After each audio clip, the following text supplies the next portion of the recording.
Giordano Bruno and his school, he was a Franciscan monk who ended up being burned at the stake. His sin for which he was burned at the stake was he was sitting on a rooftop of one of these Italian city-states one evening, presumably smoking some pretty decent boo that they'd brought in from North Africa. And he was looking at the stars, and it occurred to him, these things are suns. These little points of light are like the sun. Jesus Christ! And in a single moment, the universe became infinite.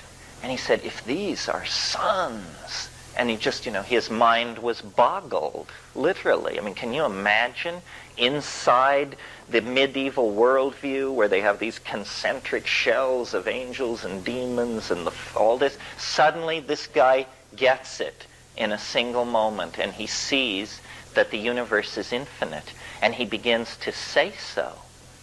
And this is against Aristotle.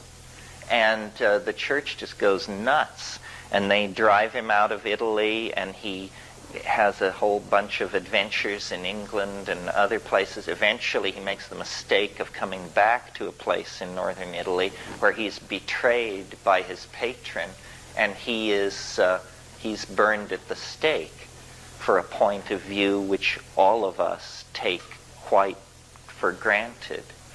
The other strain of magic coming down from Trithemius is the D strain.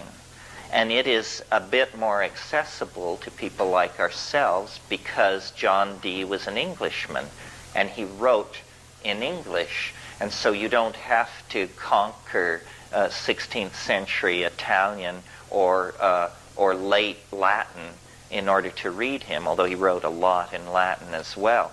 Dee is a very interesting character, worth spending some time on, because Dee is the last person to be able to unify into one worldview science and mathematics and magic and astrology all together.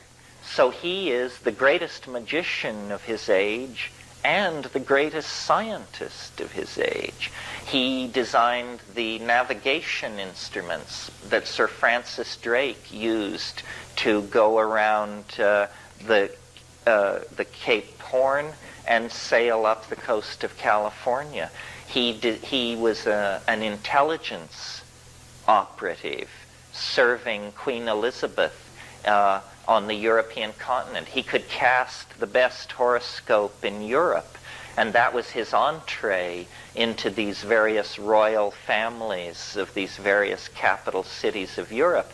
And then he was, making maps of battlements and of the deployment of wharf facilities and shipbuilding capacity and stuff like that, and sending it all back to Elizabeth in these codes that he had learned from Trithemius, not personally, but from the Stenographica.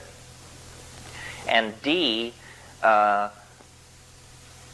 very strange incident happened, which was on a cold day in April at his house in Mortlake, which is on the outskirts of London. Now it's completely surrounded by modern London. I should say, he had the largest library in England. He had 6,000 books. Sir Philip Sidney and the Queen would occasionally call upon him to shoot the bull.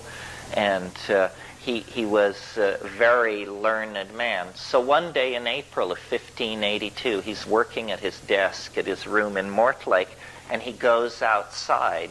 There's some disturbance in the garden, and he goes outside. And his story, and we have only his story, is that an angel descended in a ball of light and gave him an object which is to this day on exhibit in the British Museum. If you ever have a chance, it's worth hunting it down. It's in the Renaissance Hall, and it's It's a piece of black polished obsidian, roughly about this big and about that thick and very highly polished. He called it the show stone, S-H-E-W. And what the deal was you could look into the show stone if you had the right talent, and it was a magical theater. There were gods and demons and female spirits and all kinds of things swirling around this thing. Well, for the next many years, the show stone was the major guiding force on Dee's life. And a guy came to him named Edward Kelly. And Edward Kelly, legend has it that he had no ears, which in England at that time meant that you had committed some infraction in the province and they had removed your ears. It was the mark of a con artist. So you couldn't fool anybody else. They took your ears off. So then if you met somebody with no ears and a big scheme, you knew to keep your wallet in your pocket.